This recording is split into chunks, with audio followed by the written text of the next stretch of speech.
인천식의 이슈 토론입니다. 도시재생이란 단어가 최근 들어 대한민국 모든 도시는 물론이고 세계 모든 도시에서 인기리에 회자되고 있습니다. 도시재생 과연 무엇을 어떻게 하자는 건지 대전광역시 도시재생본부장 모시고 이야기 나눠보도록 하겠습니다. 오늘 나오신 분 자기소개 좀 해주시죠. 예, 대전광역시 도시재생본부장 박월훈입니다. 반갑습니다. 본부장님은 도시 건축 분야에서 대전광역시 국장을 여러 번 하셨죠? 예, 이제 도시주택국장을 2007년부터 해서 한 4년 6개월 정도 하고 유성구청에서 이제 부구청장으로 2년 6개월 정도 있다가 금년도 1월 1일부로 대전광역시 도시재생본부장으로 이렇게 왔습니다. 이제 광역시에서 기획 총괄 업무를 직접 담당하시다가 예. 또 구에 내려가서 기초지자체의 업무를 일선에서 또 직접 관장하시고 예. 또 공부도 평소에 열심히 하신 분이고 그렇지는 않은데 소문이 좀 도시재생, 도시개발, 도시경영에 관한 소신과 철학이 확실하신 분으로 이렇게 소문이 나 있습니다. 아유, 고맙습니다. 이런 전문가 모시고 대전시만이 도시재생에 대해서 이야기 나눠보도록 하겠습니다.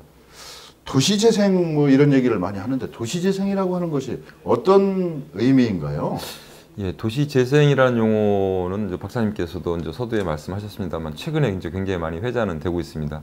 근데 제가 알기로는 뭐 도시재생이라는 용어 자체가 한 학계에서는 20년 전부터 아마 얘기들이 나온 거고요.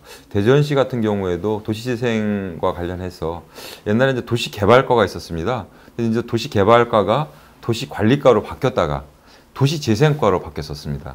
그래서 지금은 이제 도시재생본부가 출범을 하게 됐죠. 그래서 민선 6기에 들어서서 권선택 시장님께서 세 가지 키워드를 딱 던지셨는데 첫째가 이제 경제 활성화고, 둘째가 대중교통 혁신이고, 세 번째가 원도시 활성화, 즉 도시재생입니다. 그러니까 그만큼 시정이 아주 중요한 부분을 도시재생에 포커스를 맞추고 있다는 그런 말씀을 드리고, 그러니까 저희들이 도시재생본부가 금년도 1월 1일부로 발족을 하면서 3개 과로 구성되어 있는데 약 40여 명이 옛 충남도청 자리에 나와 있습니다. 그래서 이제 실제로 약간 기능이 쇠락한 그런 지역을 몸소 이렇게 체감하면서 일을 할 수 있도록 이렇게 하고 있고요. 제가 생각하는 도시재생은 아무래도 뭐 공통적인 얘기입니다만 그 첫 번째 요인은 그 인구의 어떤 감소가 가장 중요한 팩터인 것 같습니다. 물론 인구의 어떤 계층 구조의 변화 문제도 좀 있고요. 그다음에 이제 물리적으로 보면은 건축물의 어떤 노후도 뭐 아무리 적어도 뭐 30년 이상, 40년 이상 이렇게 이제 시가지가 구성된 지 오래된 지역들, 이로 인해서 이제 교통의 문제, 주차의 문제, 그다음에 어떤 보행 동선의 문제, 이런 문제들이 많이 발생하는 그런 지역들이 있죠. 또한 저 산업 구조의 변화에 따라 가지고 어떤 도시의 어떤 산업 기능, 경제적인 기능이 획기적으로 줄어든 그런 지역들을 대상으로 해서 뭔가 활력을 증진시키는 그런 사업들이 바로 도시재생 사업이 아닌가 이렇게 생각하고 있습니다. 이제 도시재생이 대한민국뿐이 아니라 세계적인 현상이라고 볼 수 있죠. 다만 유럽이나 이런 쪽은 우리보다 먼저 이제 산업구조의 변화에 따른 도시 공동화 아니면 이제 무분별한 교외화에 이제 대처하는 이런 방안으로 고민을 했었는데 저희는 최근 들어서 이제 도시 개발, 도시 성장 뭐 이런 쪽에 그 포커스를 맞추고 있다가 이제 갑자기 물론 갑자기라는 표현이 적절치 않겠습니다만 최근 들어서 원도심 활성화, 도시재생 뭐 이런 얘기가 이제 정책적인 화두로 등장하게 됐어요.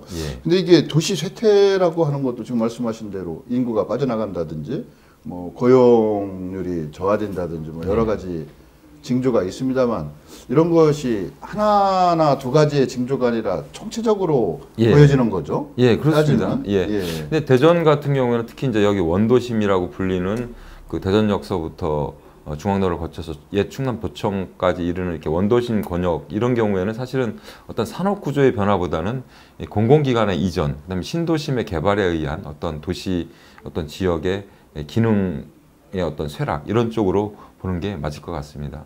근데 이제 최근에 뭐 저희 그 국가적으로도 사실은 국무총리 산하에 도시재생 특별위원회를 설치를 하고 국가적인 화두로 이렇게 떠오르고 있습니다. 굉장히 바람직한 현상이고 제가 볼 때는 더 아마 중요한 이슈로 부각될 수밖에 없을 것 같습니다. 왜냐하면 저희 도시들이 대전만 하더라도 이제 저희는 현대적인 도시로서 이제 발달하게 된 것이 1905년 이제 경부선 개통을 시작으로 해서 발달하기 시작했고, 그다음에 1914년에 이제 그 호남선 개통 이런 것들이 도시 발전에 커다란 원동력이었는데, 저희들이 이제 전체적으로 이렇게 살펴보면 약 80년대 중반 이전에 시가화된 그런 지역들은 여러 가지 기존 인프라든지 그다음에 아니면 건축물의 형태라든지 이런 것들이 너무 노후되고 기반시설 이런 부분들이 굉장히 문제가 좀 있습니다.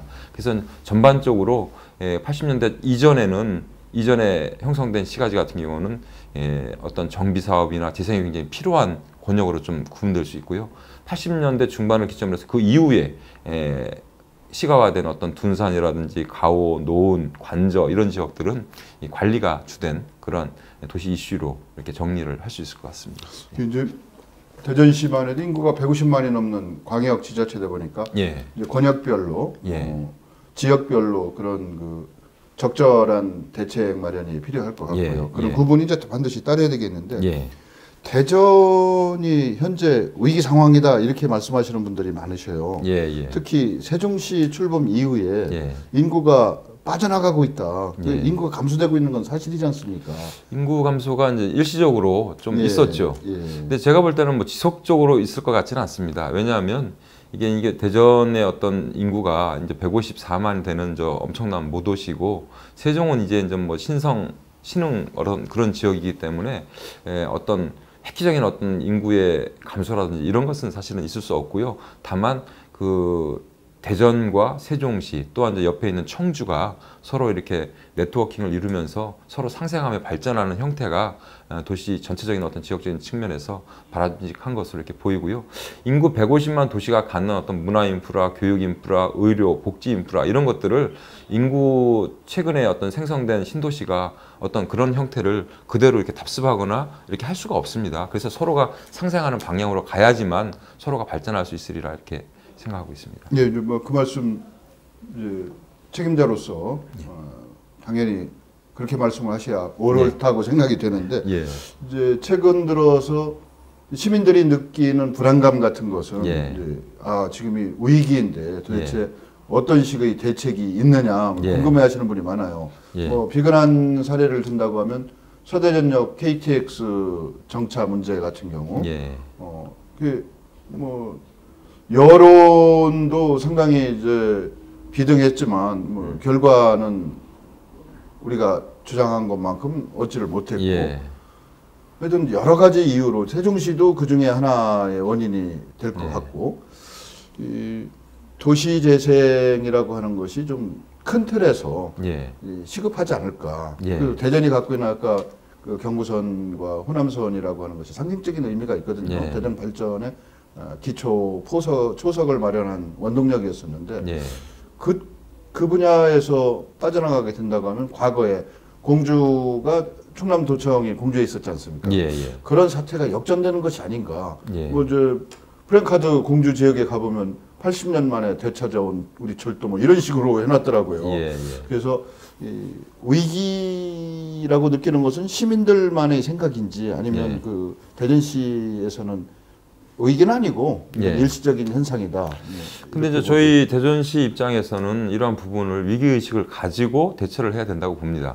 물론 아까 좀 전에 말씀드렸다시피 획기적인 어떤 인구의 감소나 도시의 쇠락이 급작스럽게 진행되지는 않을 겁니다. 그러나 저희 대전시로서는 어떤 대전시 전체의 도시 경쟁력을 높이는 것이 자연스럽게 대전을 중심으로 해서 이제 청주권과 세종시권을 같이 아우르면서 갈 수 있는 발전의 토대가 되기 때문에 저희들이 이제 도시재생 본부를 발족시킨 것도 그런 차원이라 생각됩니다. 대전시의 도시 경쟁력을 높여서 사람들이 이쪽에 와서 살고 싶어하고 매력을 많이 느껴서 많이 찾아오는 그런 공간으로 만들어야 된다고 봅니다. 그래서 이것은 뭐 도시재생뿐만 아니라 뭐 호수공원을 만든다든지 아니면 과학벨트 거점 지역을 뭐 개발한다든지 어떤 그런 것을 총체적으로 연결해 볼 때 대전이 도시로서의 어떤 경쟁력을 확보하는 그런 차원으로 자꾸만 위기의식을 가지고 대비를 할 때 그런 그 우려들이 이제 많이 불식될 수 있으리라 이렇게 생각됩니다. 그래서 그런 의미에서 도시 재생의 어떤 위상과 앞으로의 어떤 할 일들이 많이 있는 것 같습니다. 예.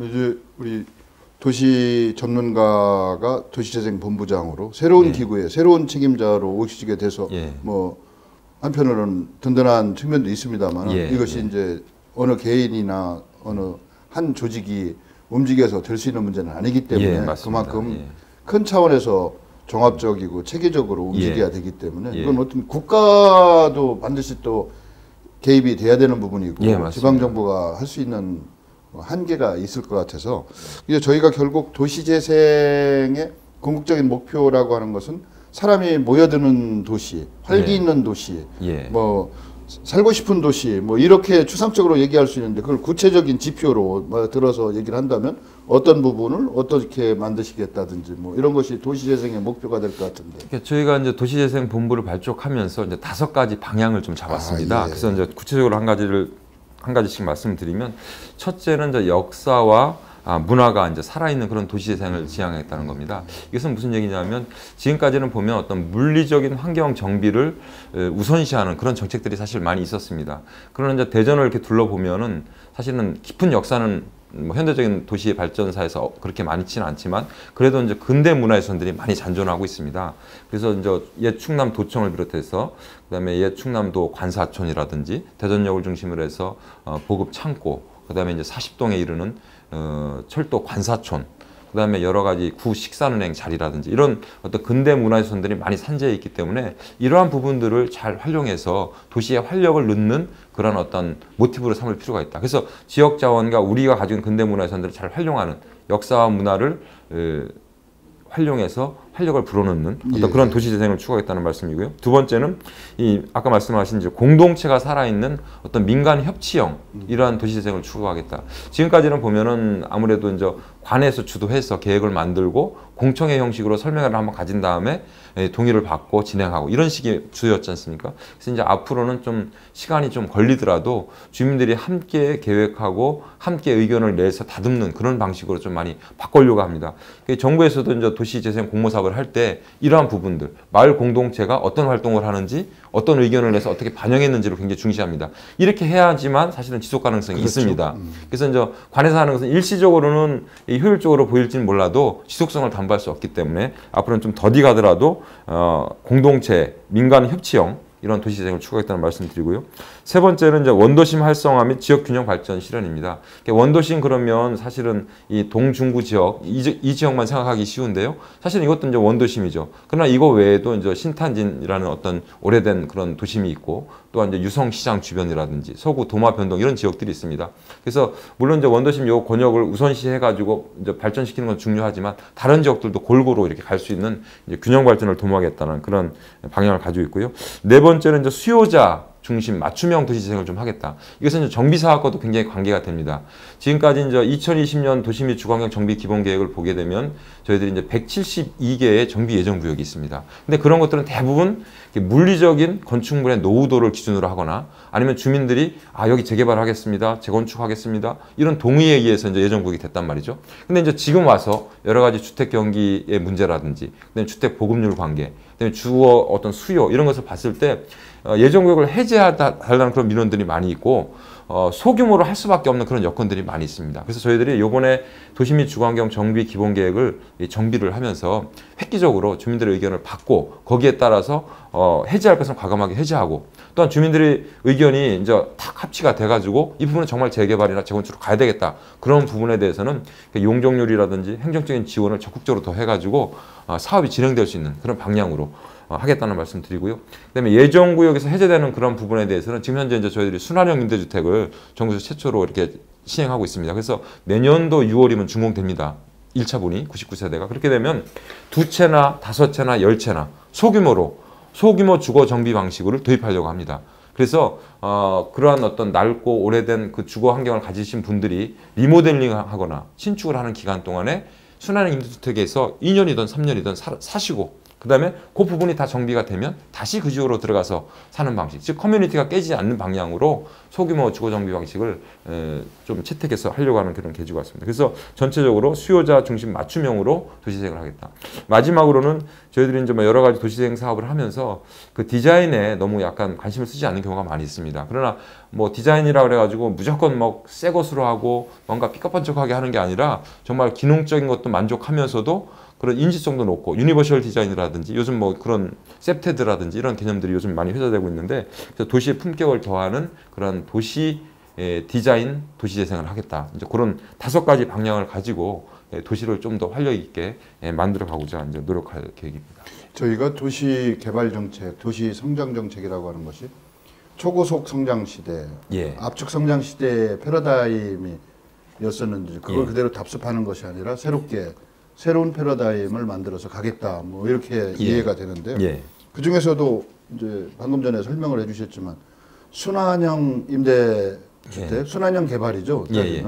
그 사업 같은 경우는 전국 광역지자체 중에서도 상당히 앞서서 시행을 하신 거 아닙니까? 굉장히 독특하고 시에서도 뭐 예산도 좀 많이 투자하고 그다음에 그 부분에 우리 박어른 본부장님의 소신과 철학이 많이 담겨져 있다고 생각이 돼요. 지금 저희들이 이제 3군데에서 지금 하고 있는데요. 이제 성남동, 인동, 오류동에서 합니다. 그래서 성남동이 이제 1차로 지금 공정이 한 35% 정도가 됩니다. 그래서 성남동은 한 99세대 정도 되는데 내년 6월이 이제 준공이 되고요. 그다음에 이제 인동 같은 경우에는 그 순환형 임대주택을 짓기 위해서 건물 철거 작업이 거의 완료된 상태입니다. 그래서 그거는 이제 2016년 말 정도에 이렇게 준공을 목표로 해서 하고 있고, 그다음에 오류동 순환형 임대주택은 지금 그 거주하시는 분들의 입주 세입자 대책 때문에 약간 난항을 겪고 있습니다만 조만간 그분들의 수요를 최대한 수용해서 저희들이 이제 하반기에는 본격적으로 진행하려고 합니다. 그렇게 되면 2017년까지는 약 558세대 정도의 순환형 임대주택이 됩니다. 그러면 대전시 전역에 1차적으로는 약 20군데 정도를 가능한 한 정비 예정구역에서 이렇게 벗어난 그런 지역들 있지 않습니까? 너무 오래되고 너무 낡고 이런 지역들에 거주민들이 다시 돌아올 수 있는 그러한 순환형 임대주택 사업을 통해서 커뮤니티가 살아있는 그런 소규모 주거정비 사업을 펼치려고 합니다. 이제 그동안 문제점으로 지적된 것이 개발 이익의 그 편중 현상 이런 것으로 이제 서민층이라고 할 수 있는 원주민들은 개발 사업이 진행되면 쫓겨났거든요. 그런 경우가 그런 악순환의 고리를 끊겠다는 그런 측면에서 이건 좀 대단한 발상이고 시도가 아니냐. 특히 지방 재정이 열악한데도 대전시에서 이걸 선도적으로 시행했다는 거, 뭐 어떤 특별한 동기나 뭐 이유가 있으셔요? 그러니까 그동안에 이제 저희들이 주거정비 사업을 많이 하면서 이제 많이 느낀 부분이 그런 거거든요. 특별히 이제 가장 열악했던 지역들이 이제 주거환경 개선 사업을 하는 지역인데, 주거환경 개선 사업 같은 경우는 수백 세대를 한꺼번에 철거하고 LH나 뭐 이런 데서 사들인 다음에 이제 아파트 사업을 하고 입주를 시키는데 실제로 들어가는 재입주율이 10%대밖에 안 됩니다. 그러다 보니까 그 지역에 살고 있던 분들이 다 뿔뿔이 다 흩어지고 커뮤니티가 깨지는 그런 결과를 초래했죠. 주택 재개발이나 재건축 같은 경우에는 아무래도 좀 덜하죠. 그런 경우가. 왜냐하면 재건축, 아파트 재건축 같은 경우에는 원래 이제 뭐 5층 정도의 아파트를 다시 뭐 15층, 20층, 30층 이렇게 해가지고 하다 보니까 재입주하는 경우가 꽤 많이 있습니다. 그러나 주거환경 개선 사업 구역 같은 경우에는 그렇지 못하기 때문에 저희들이 이제 아주 소규모로 좀 그 임대주택이나 앞으로 주택을 새로 짓더라도 그런 부분 다시 들어와서 살 수 있게끔 주거비가 좀 약간 적게 드는 그런 쪽으로 가고, 최근에는 뭐 보도를 통해서 보셨겠지만 마이크로 하우스라는 개념이 좀 많이 뜨고 있습니다. 특히 이제 도시에 홀로 세대나 아니면 2인 세대가 굉장히 많아진 그런 시대이기 때문에 가구를 통해서 어떤 주거 면적을 약간 넓히는, 그러니까 편면은 침대가 되고 접으면 또 의자가 되고 또 식탁이 되고 또 그런 것처럼 이런 어떤 컴팩트한 디자인을 통해서 그런 공간의 어떤 그 수요를 주거비를 적게 하면서도 할 수 있는 그런 방법들이 좀 있을 것 같아요. 그래서 그런 부분들을 전향적으로 도입해서 가능한 한 주거비가 적게 드는 쪽으로 이렇게 하면 서민들도 좀 이렇게 리모델링하거나 신축하더라도 그 지역으로 돌아올 수 있으리라 이렇게 생각합니다. 도시 경쟁력이라고 하는 것이 뭐 경제력이라고 하는 것도 중요하고 삶의 질도 중요하지만 사회적 질이라고 할까? 사회적 관계망 형성이 와해돼서는 안 된다는 것이 또 도시 경쟁력의 주요한 목표 중에 하나지 않습니까? 맞습니다. 그런 측면에서 그동안의 전면 철거, 전면 재개발 방식 같은 경우는 일부 소수에게 그 부가 개발 이익이 독점되고 예. 이제 나머지 그런 어느 기준에 미달되는 분들은 자기가 살던 지역에서 사회적 관계가 단절된 곳으로 던져져서 버림을 받는 예. 이런 형국이 됐었어요. 예. 끝없는 도시 난민의 그 생산, 예. 형성 뭐 이런 예. 것이 이제 비판의 대상이 되는데 그런 점이 적어도 대전시에서는 앞으로 이제 점점 최소화가 되겠구만요. 예. 그렇게 이제 사업이 정착이 되면 상당히 좋은 영향을 미치게 생각합니다. 그리고 이제 이런 부분들은 소규모로 이렇게 접근하니까 지역의 이제 건설 업체들도 좀 참여할 수 있는 방향으로 검토를 하면 지역 건설 경기 활성화에도 약간 도움이 될 수 있으리라 이렇게 봅니다. 우리 박어른 본부장님 같은 경우 이제 고시를 하신 공무원이긴 엘리트 공무원이긴 하시지만 대전시에서 오래 계셨잖아요. 예, 좀 89년도부터 있었습니다. 그래서 이런 서민적인 삶에 대해서 본인 스스로 이제 이해가 상당히 높으신 것 같아요. 저희가 이제 건축과장을 그때 2000년대 초에 했는데요. 그때 이제 가장 어떻게 보면 가슴 아팠던 것 중에 하나가 소위 이제 영구임대주택. 지금도 사실은 영구임대주택의 입주 대기자들이 3,000세대가 넘습니다. 통계적으로. 그러니까 그만큼 주거 수요, 그러니까 서민들의 주거 수요가 아직도 안정되어 있지 않다. 그래서 이제 보통 이 선진 도시 같은 경우에는 임대주택, 공공임대주택의 비율이 거의 뭐 8%에서 10% 이상 됩니다. 근데 우리 같은 경우에는 대한민국 도시들이 다 공통적인 사항이지만 5% 미만입니다. 그래서 이제 이런 부분들은 관해서 좀 더 노력해야 되고 재정적인 투자도 더 해서 서민들의 주거가 안정될 수 있도록 이렇게 하는 쪽으로 가는 것이 맞다고 이렇게 생각합니다. 이제 도시 재생이라고 하는 것이 이제 원인도 다양하지만 대책도 다양하지 않습니까? 물리적인 개선, 뭐 주관경 시설을 개선한다든지 도로를 낸다든지 이런 측면도 있고 또 뭐 경제적인 어떤 그 수익 창출이나 고용률을 증진시킨다든지 이런 것도 있고 지금 말씀하신 그 사회적 관계망이 와해되지 않도록 하는 방법 이런 모든 것이 종합적으로 반영이 될 때 제대로 된 도시 재생이 이루어지는 거 아닌가 싶어요. 예, 맞습니다. 어느 하나도 이렇게 간과할 수 없는 거죠. 어느 하나 빠지면 사실은 전체적인 어떤 시너지 효과가 이제 깨질 수 있기 때문에 그래서 이제 종합적으로 봐야 되는 것이 가장 중요한 것 같습니다. 그래서 저희들도 이제 앞으로 지금 현재 대전시는 독특하게 이제 사회적 자본 지원 센터를 운영하고 있어요. 그래서 이제 그 부분이 이제 뭐 한 2, 3년 됐지만 독특한 부분인데 그 사회적 자본 지원 센터를 통해서 공동체 발굴 사업을 합니다. 공동체를 발굴하고 지원하고 그분들이 이제 마을 리더로서 육성되게 되면 마을을 어떻게 가꾸고 만들고 이렇게 나갈 것인가 이런 부분들의 사업들을 하거든요. 특히 이제 석교동 같은 경우에는 그런 어떤 마을 공동체들이 굉장히 활성화되어 있습니다. 지난번에 정부에서 평가를 해서 이제 좋은 상도 받고 했는데 그래서 그런 어떤 석교동 같이 마을 공동체 리더들의 활동이 활발한 그런 지역을 중심으로 해서 그것을 이제 또 파이를 좀 키워서 도시재생 사업할 수도 있거든요. 그렇게 되면 주민들이 주도형으로 뭔가 우리 마을을 어떻게 바꿔나가고 어떤 부분을 보정하고 어떤 부분을 더 드리고 어떤 그런 부분들이 되면은 정말 지속 가능하게 마을이 커뮤니티를 유지하면서도 발전할 수 있으리라 이렇게 생각됩니다. 네, 그 부분은 뒤에서 다시 한번 더 여쭤보고요. 이제 도시재생 방법도 그렇고 도시재생에 관한 고민을 할 때 저희가 아까 말씀드린 뭐 기반시설이나 물리적인 어떤 환경 개선이나 이런 측면도 그동안 사실은 좀 치우쳤던 감이 있죠. 예, 맞습니다. 이제 지금은 그 지역만의 그 고장만의 특수한 역사나 문화적 정체성을 도시재생에 반영한다. 뭐 이런 얘기들을 많이 하고 실제 또 그런 사례도 있는 것 같은데 대전시에서도 그렇게 적용하는 사례가 있죠. 예, 저희들도 뭐 아주 대표적인 사례를 아직 만들지는 못했는데요. 저희들이 저런 데를 이제 벤치마킹을 좀 하려고 합니다. 특히 이제 근대문화유산 활용과 관련해서는 이제 대구의 근대문화유산 근대문화 골목 투어인가요? 이런 식으로 해서 굉장히 호응을 많이 받고 있고요. 하죠.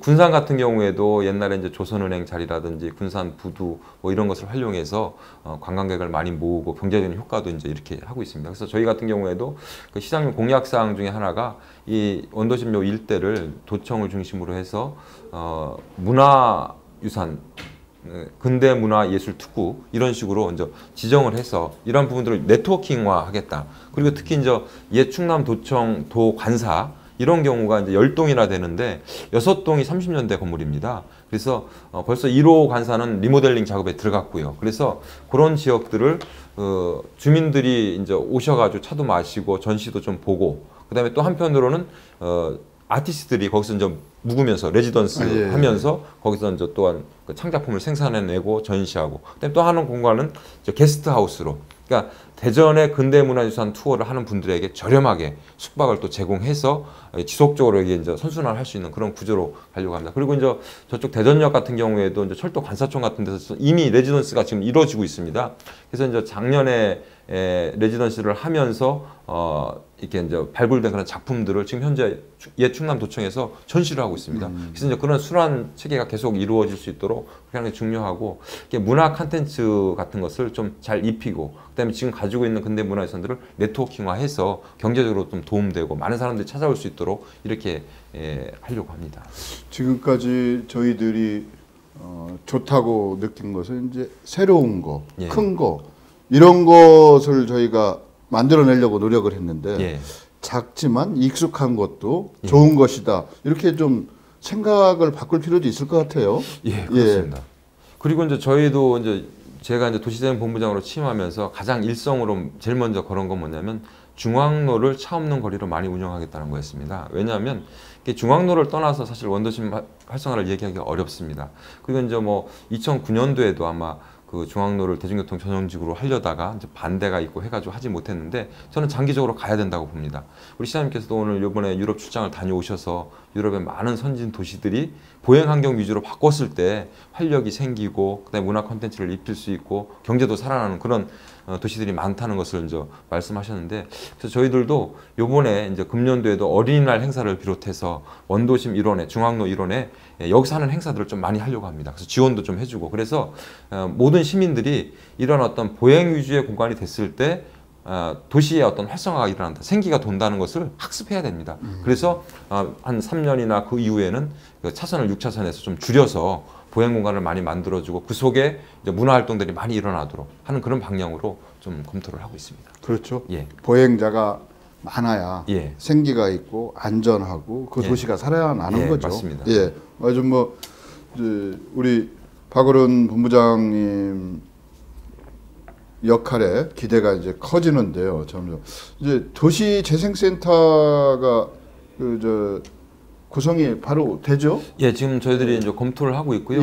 지금 현재 이제 회기 중에 있는데 의회가 이번 의회 때 이제 우리 김동섭 상건희 위원님께서 발의를 하셔서 도시재생 지원에 관한 조례가 지금 전문 검토가 다 끝났고 이번에 이제 본회의에 통과만 되면 공포가 됩니다. 그래서 그런 조례가, 도시재생 지원 조례가 제정이 되면 그 조례를 근거로 해서 도시재생 지원센터, 그다음에 또한 이제 도시재생 특별회계를 저희들이 만들어 보려고 합니다. 그래서 제도적으로 좀 뒷받침될 수 있도록 하고, 도시재생 지원센터는 아무래도 이제 저희들이 이제 사회적 자본 지원센터가 공동체 지원을 하고 공유 네트워크 사업을 하고 있거든요. 그래서 그 부분도 포함하고, 또한 또 한 축으로는 도시재생과 관련된 연구와 교육을 지속적으로 할 수 있는 것. 그 다음에는 국비 사업 공모라든지 도시재생 사업을 이렇게 성안해내는 도시재생 사업부, 이런 식으로 해서 한 4개의 꼭지 정도로 해서 이제 운영을 하려고 지금. 이게 이제 도시재생센터의 또 핵심적인 사고 중에 하나는 민과 관이 협치를 한다, 뭐 이런 의미도 있지 않습니까? 맞습니다. 뭐 센터장은 민간 전문가로 영입을 한다든지 뭐 이런 거. 아무래도 뭐 공무원이 하기는 어렵고요. 아무래도 이제 그 민간 전문가들로 대부분 다 채우려고 그렇게 생각을 하고 있고, 다만 이제 관에서는 그 지역 주민들, 그다음에 전문가, 그다음에 그런 어떤 중재 역할을 하는 쪽으로 역할을 좀 바꿔보려고 합니다. 이제 아까도 말씀하셨지만 그 사실은 전문가들이 한정돼 있다 보니까 어떤 사업을 주민 주도형으로 한다고 해도 주민 리더가 좀 부족하셔요. 맞습니다. 그분들이 이제 전문성도 뭐 열정은 있으시겠지만 떨어질 수가 있어서 이제 어느 부분 관이나 전문가들이 참여해서 지원을 한다고 한 것이 나중에 보면 관 주도형 뭐 이렇게 얘기가 돼서 지속 가능성의 문제도 나오고 그러는데, 그런 부분이 해결될 수 있는 그 기능과 역할을 수행하는 것이 도시재생센터가 되겠구만요. 그래서 최근에도 저희들이 이제 주민들의 어떤 역량 강화 문제가 굉장히 중요한 이슈라고 봅니다. 그래서 4월부터 이제 우리 시민대학을 통해서 도시재생대학을 좀 운영을 하려고 합니다. 그래서 뭐 5주 정도 이렇게 운영을 하지만 그게 이제 일회성이 아니고 지속적으로 하려고 합니다. 그래서 이제 도시재생과 관련된 어떤 포럼이나 세미나도 지속적으로 해서 시민들의 참여를 이끌어내고, 아까 이제 제가 석교동 잠깐 말씀드렸습니다만 석교동이 이제 마을 공동체가 활성화된 아주 대표적인 사례거든요. 그러나 이제 석교동 주민 그 모임에서 또 아주 구체적인 어떤 도시재생 사업을 이렇게 성안하기는 좀 어려움이 있습니다. 그래서 이제 그런 부분들을 이제 우리 도시재생 지원센터나 이런 걸 통해 가지고 성안을 하고, 또 이제 국가적인 어떤 재생 사업에 공모도 하고, 이런 식으로 선순환. 그러니까 공동체를 발굴 지원하고, 그다음에 어느 정도 되면 그것을 파일을 키워서 도시 재생 사업화하고, 또한 그런 부분들이 지속적으로 갈 수 있도록 또한 주민 역량을 강화할 수 있는 재생 대학 같은 것을 지속적으로 운영하고 포럼을 운영하고, 이런 식으로 가려고 합니다. 그렇겠네요. 이제 특정 지역을 말씀하시는데 그 지역이 갖고 있는 자원부터 현황을 조사 분석하고 어떤 것을 앞으로 발굴해서 새롭게 특화시킬 것이냐, 뭐 이런 거에 대해서 뭐 전문가들도 필요하겠죠. 물론 가장 잘하는 것은 그 지역 주민이라고 할 수 있습니다만은 그것을 다른 관점에서 또 볼 필요가 있겠죠. 지금 현재 시에서 이 도시재생 활성화 종합 계획 전략 계획을 수립하고 있습니다. 그게 이제 법적인 의무 사항이기도 하지만 금년 1월부터 이제 대한국도도시계획학회를 통해서 하고 있는데, 그래서 그렇게 되면 도시재생 활성화 지역, 도시재생이 필요한 지역들을 선정하게 돼 있어요. 그것이 이제 바운더리가 동 단위가 될 수도 있고 동의 일부가 될 수도 있고 이렇게 하지만, 지역적으로 이렇게 구분을 하게 되면 그 지역을 중심으로 해서 또 주민들의 어떤 모임을 만들고, 우리 마을에 뭐가 필요한지, 어떤 식으로 활력을 넣을 수 있는지 전문가를 초빙해서 의견도 듣고, 이렇게 해가지고 이제 재생 사업을 이제 구체화하고, 이 부분들이 이제 지원을 받을 수 있는지 공모에도 응하고, 또 이제 공모에 응해서 되지 않는다 하더라도 꼭 필요하다고 하면 관에서 도시재생지원센터를 통해서 지원해줘가지고 좀 성안이 될 수 있도록 그렇게 진행합니다. 뭐 도시재생본부, 도시재생지원센터의 역할과 책무가 막중한 것 같아요. 이제 그 중간에서 이제 키맨의 역할을 또 우리 본부장님이 해주셔야 될 것 같은데, 어떻게 보면 도시재생본부 본부장을, 저는 이제 다른 전문가들도 그런 말씀하셨는데, 적어도 부시장급으로 올려서 다른 부서까지도 총괄을 해야 된다, 뭐 이런 주장도 했었는데 어떻습니까? 그런 필요성은 지금 이제 그 민선주께 들어서 사실 도시재생본부를 광역시에서 이렇게 별도의 조직으로, 이제 도시주택국이 별도로 있고 도시재생본부가 이렇게 만드는 경우가 사실은 서울이나 부산 빼고는 없어요. 사실은 이게 조직을 만드는 게 사실 굉장히 어려운 일이죠. 그래서 저희가 이제 지금 이제 3개 과가 있습니다만, 저희들이 도시재생정책과가 있고, 그다음에 도시정비과, 균형발전과가 이렇게 있는데, 도시재생정책과에는 문화재생과도 있습니다. 뭐 도청사 이전 활용팀도 있고, 그다음에 이제 사회적 자본지원센터를 이렇게 하는 어떤 공유 사업을 하는 그런 부서도 있고, 그래서 이 종합적인 것을 다 할 수 있도록 일단 조직은 꾸려져 있고, 앞으로 이제 교통, 환경 여러 분야와 같이 이렇게 어울려서 이렇게 사업이 진행될 때 문화 쪽과 같이, 그래서 시너지 효과가 크기 때문에 민선주께 들어서 재생본부를 만들었으니까 사업을 할 때 협업을 통해서 시너지를 효과를 높이는 것이 저희 이제 큰 과제로 이렇게 생각되고요. 다만 저는 이제 재생본부가 만들어졌지만 재생이라는 것 자체가 사실은 일순간에 그냥 금방 탁 이렇게 가시적인 성과를 드러내고 그런 게 아니거든요. 그래서 좀 인내심을 가지고 좀 이렇게 가야 되는 그런 필요성이 좀 있다, 이렇게. 최근 들어서 의회하고 같이 얘기가 되고 있는 것 같은데, 그 대전의 그 초기 도시 형태를 갖추는데 원동력이 철도 역할을 빼놓을 수가 없지 않습니까? 철도 박물관 특별위원회 같은 걸 만들어서 지금 의회에서 활동을 하고 있는 것 같은데, 이거하고 재생본부하고의 어떤 긴밀한 협력 관계 당연히 있죠. 있습니다. 안 그래도 이제 4월 2일 날 내일 또 이제 그 철도박물관 특별위원회 저희가 출석하도록 되어 있습니다. 그래서 이제 아까도 얘기가 나왔지만 대전이라는 도시 자체가 철도와 사실은 인연을 뗄 수가 없는 도시거든요. 그건 무엇보다도 지금도 철도 공사 사옥과 철도 시설공단 사옥이 여기 있지 않습니까? 그러니까 한국 철도 산업의 본산이 여기 있는 겁니다. 그래서 이제 그런 점은 상당히 장점이기도 하고, 또한 이제 대전역 바로 인근에 아까 말씀드린 철도 보급 창고, 그다음에 철도 관사촌 이런 것들이 유치되어 있기 때문에 그러한 어떤 인프라를 10분 활용해서 이 지역에다가 국립철도박물관을 유치하는 것이 옳다고 봅니다. 이제 지금 현재 국토교통부에서 검토를 하고 있는 단계고, 물론 지금 현재도 의왕 같은데 이제 국립철도박물관이 있습니다. 근데 소규모로 있기 때문에 국토교통부에서 좀 약간 대규모의 국립철도박물관을 구상 중에 있는 걸로 알고 있습니다. 그래서 가능한 한 대통령께서도 여기 공약사항이 있지만 대전을 한국 철도 산업의 메카로 만들겠다 이런 공약을 하셨거든요. 그러니까 철도의 어떤 헤드쿼터도 여기 있고, 그다음에 이제 보급창이나 철도 보급 창고나 아니면 관사촌도 있고, 그렇다면은 이 지역에 그런 어떤 철도 문화 유산을 한꺼번에 담을 수 있는 박물관을 만들어서 이곳을 찾는 사람들이 아, 한국 철도 산업이 이렇게 발달돼 왔구나, 그 세계로 충분히 뻗어나갈 수 있는 역량이 있구나, 이런 것들을 여기서 보는 게 좋지 않겠습니까? 여기 앞으로 이제 뭐 남미라든지 저 중앙아시아 이런 쪽 철도 수출도 많이 하고 감리도 수출하고 막 그러는 상황이기 때문에 이런 식으로 해서 국가적으로 도움이 될 수 있는 방향이 바로 여기가 아닌가, 저희는 그렇게 생각을 하고 있습니다. 이제 철도에 관한 추억과 유산을 저희가 와서 감상하는 정도에서 벗어나서 직접 생산도 하고 또 상용화도 할 수 있는 그런 공간 확보도 해서 같이 연계시키는 방안 뭐 이런 것도 있을 수 있지 않을까요? 뭐 기계연구원이라든지 이런 또 연구소가 있으니까. 그래서 이제 그런 부분도 이제 일정 부분 가능할 수 있을 거라고 보고요. 그래서 이제 철도 박물관이 여기에 입지함으로써 여러 가지 이제 부수적인 효과도 많이 있을 거라 생각됩니다.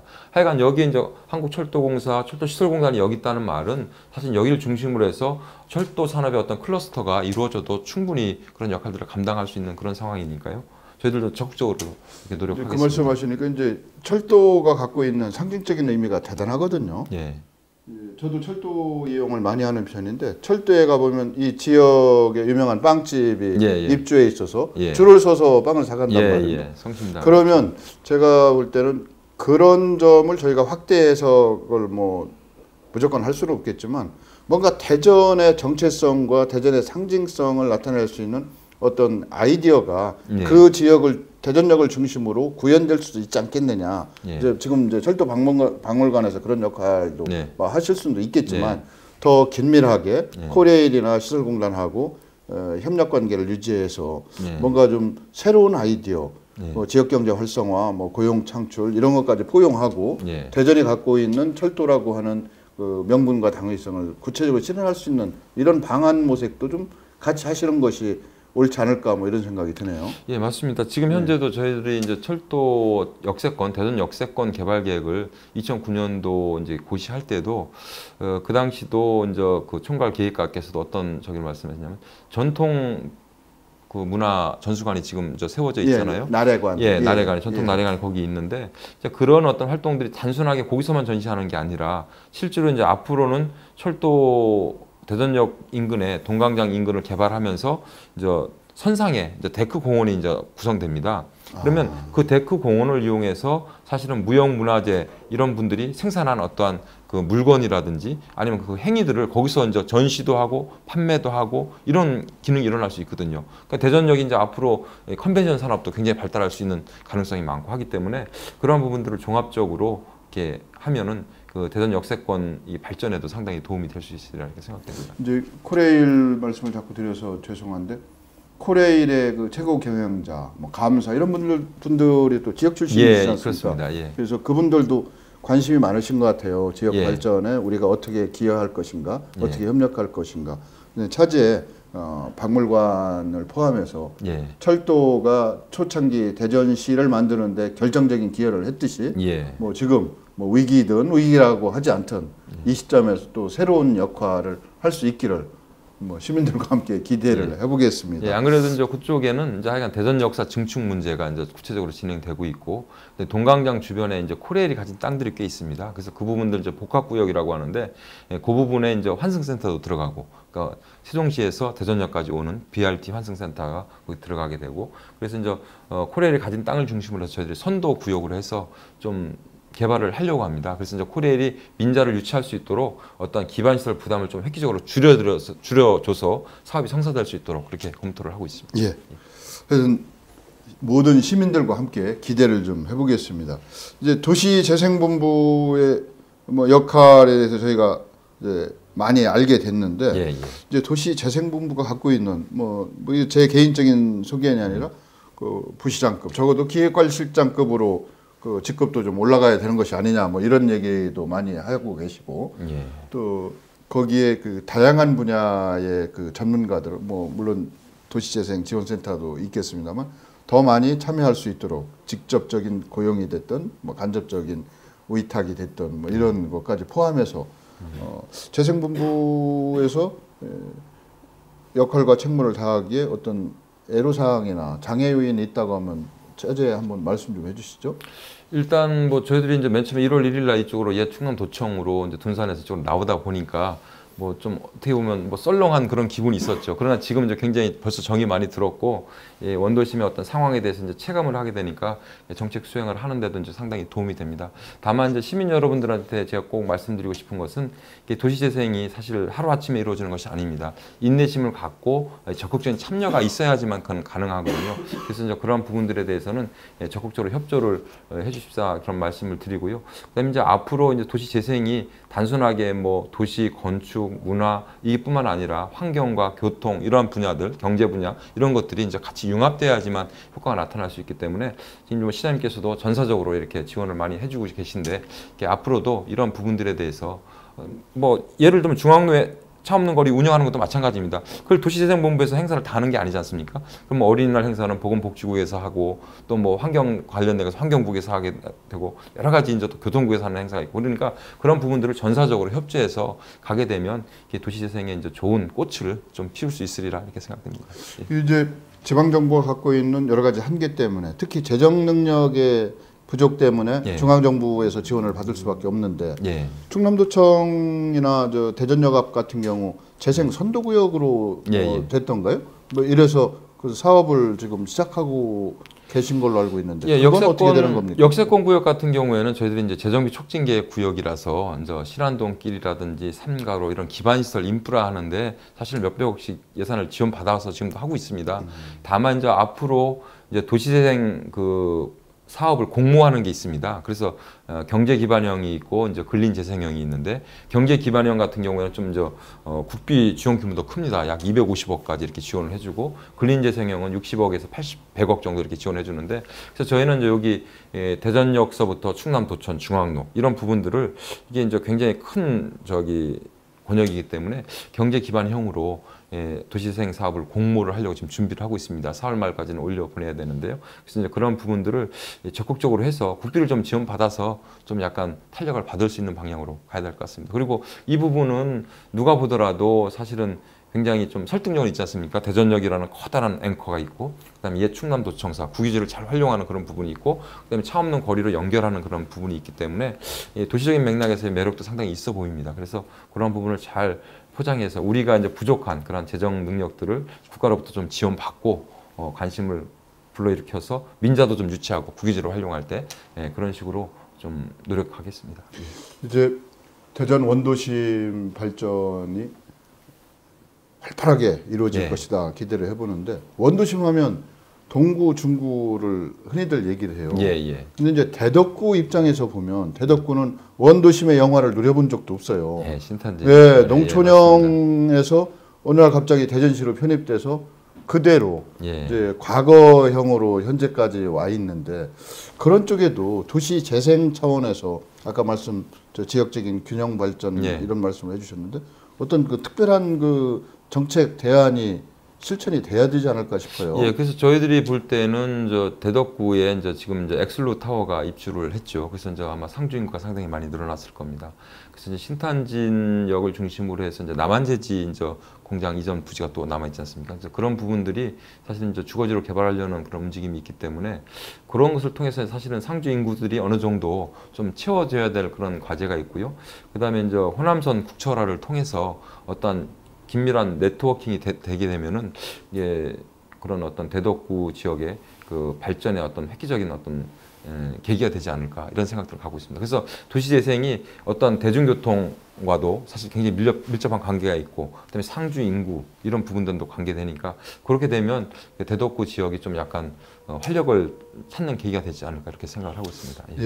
뭐 여러 가지로 고민을 하고 계시니까 대전광역시의 도시재생 정말 몇 번 강조합니다만 기대를 해도 좋을 것 같습니다만 이제 우리 박 국장님이 이제 도시 전문가이시고 또 두루두루 현장까지도 겪어보셔서 이제 도시 재생에도 철학이 필요하다 이런 생각을 하거든요. 그래서 도시 재생은 이러이러한 생각을 바탕으로 해서 펼쳐져야 된다라고 특별히 뭐 생각하고 계신 부분이 있으면 말씀 좀 한번 해주시죠. 그래서 도시재생이 뭐 아까도 많이 말씀하셨습니다. 제가 아까 5대 방향을 말씀드렸습니다. 그러니까 저희들이 이제 도시를 개발하고 관리함에 있어가지고 사실은 물리적인 정비 위주로 사실 많이 업무를 해온 것이 사실입니다. 그동안. 그리고 이제 그럴 필요성도 많이 있었고요. 그러나 지금은 이제 뭐 도시에 관련된 이제 패러다임이 많이 바뀌었고 실제로 여러 가지 여건들도 많이 달라졌습니다. 그래서 이제 주민이 많이 참여하는 그런 방식으로 가야 되겠고 약간 종합적인 접근이 정말 절실해 보입니다. 그래서 저희들도 좀 더디 가더라도 주민들과 같이 가는 방향을 많이 모색하고 그다음에 뭐 일부의 어떤 전문가들의 참여뿐만 아니라 다양한 계층의 주민들이 또한 전문가들이 참여할 수 있는 그런 쪽으로 업무를 추진해서 좀 지속 가능한 도시 재생이 될 수 있도록 노력하겠습니다. 예. 이제 지금까지 도시 개발을 빙자해서 원주민들이 내쫓겨난다든지 아니면 개발 이익을 소수가 독점한다든지 이런 부정적인 사례가 뭐 있었습니다. 뭐 저희가 없다고 할 수는 없는데요. 그런 부분까지도 함께 고민하면서 도시 재생이 제대로 이루어지고 또 대전의 발전을 새로운 차원에서 새로운 관점에서 모색하는 계기가 될 것을 기대해 보겠습니다. 신천식의 이슈 토론 오늘 여기서 마치겠습니다. 고맙습니다. 감사합니다. 어르신들의 젊음을 돌려드립니다. 낭만과 추억의 그 시절 추억의 쇼에 여러분을 초대합니다.